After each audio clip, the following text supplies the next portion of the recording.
This is a short video review on the Candy Toy GoBusters Max. This is how, it's 3 separate kits. This is how they came. Got Rabbit, Gorilla, and Ace. I have put the stickers on, but for the rest, this is how they came to be in the package. So you can see some of them are already assembled in some ways, and they have some paint. Don't have the light out here up close, but it's got some red and silver paint on it. The head had silver and gold on it. Curious mixture of painted bits and stuff that needed to be stickered. But they are candy toys for kids, so I assume that's why some of it was left unstickered.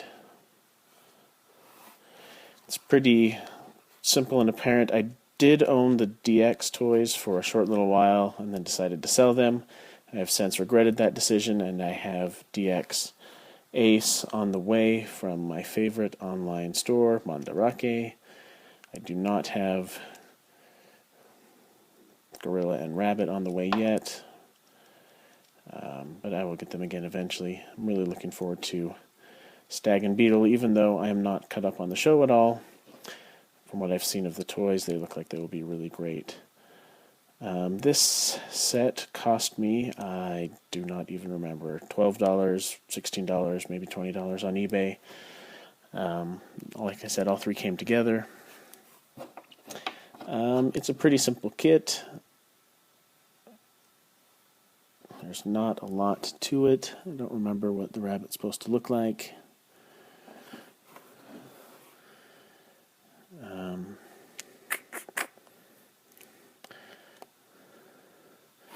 I also have the mini Pla kits, but I have not done more than put together one of Ace's kits.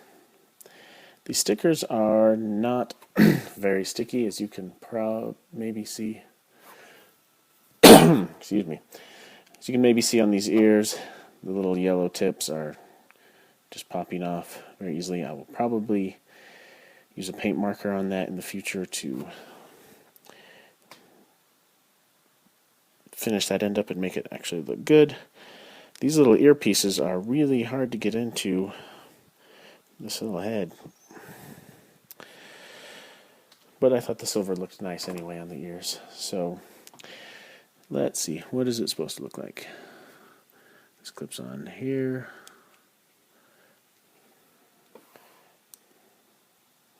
Clearly I am no Vangelis or TJ Omega, but I thought since I have a magic phone I would try this video review thing out for the fun of it. I much prefer scripted videos such as TJ Omega's and Vangelis's, but I am not nearly dedicated enough to do such a thing myself. Okay, I'm not able to get that on. Cheap little kit, but it'll probably be kind of fun to play with. There, Rabbit. Let's see, the Gorilla.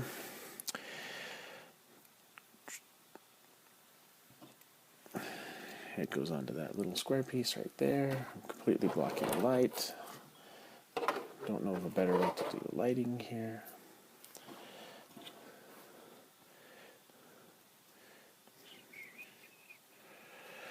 This is the left side, or the right side rather. A lot of the pieces have a molded R or L on them to let you know which side of the figure they are. That's nice. How does this go?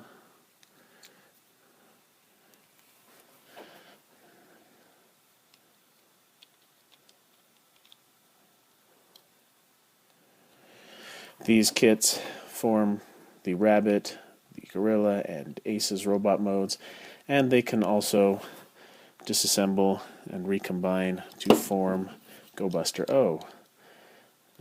I know a lot of people don't like the way GoBustoroh looks. I haven't even gotten to the point in the show where they form GoBustoroh, but from what I've seen of the pictures, I don't have a problem with it.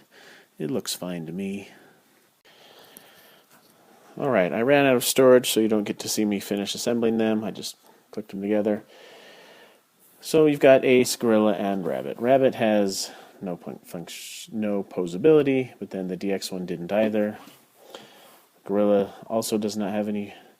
The DX doesn't have any posability. This one is forearms move a little bit. You can pop off his wheel dealies. Plus his feet move a little bit, or his hands, I guess. I think the DX one might have done that a little bit. Ace has a bit more posability. He's got ball jointed ankles. He has knees. He has ball hips. These skirt things are on hinges so they can get out of the way, so you can move his hips up a bit. They do not move on the back, so you can't move his legs back too far, but it's got a lot of clearance. He has ball jointed wrists, and they also can fold in. He has elbows. His shoulders hinge out, as well as this one being on a ball.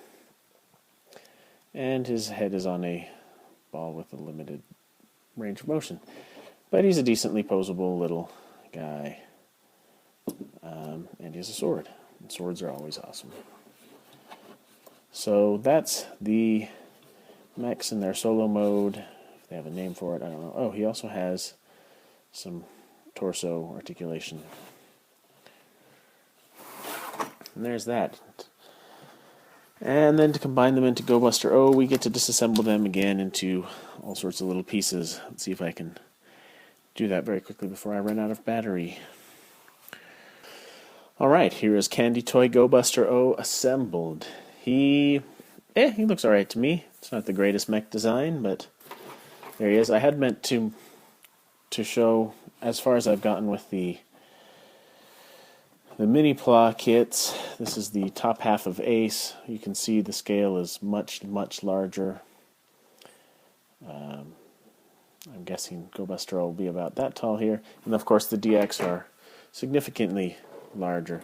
But this one's alright. It's got ball jointed ankles.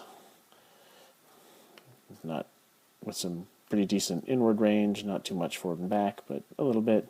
Same knees from Ace and hips from Ace. Same shoulders from Ace. Still has a little bit of a bicep swivel, but the rabbit foot kind of interferes with that. His new elbow joints. And he's got rabbit bits on his sword, which looks cool to me. Rabbit ears as a shield or pokey thing. I don't know. Again, I haven't seen GoBustoroh appear yet in the show. I'm only on episode 6 or 7 or something. I'm watching too many shows at the same time. It's not bad, considering I paid somewhere between $12 and $20, and I don't remember. I'm not going to bother to look. It looks alright. I'm happy enough with it. I'm sure I will like the mini Pla a little bit more once I finish that one. I'm going to be working on that. Let me try and working on it this week, since I finally got Gorilla and the Rabbit kits earlier this week. But there that is. Thank you for watching.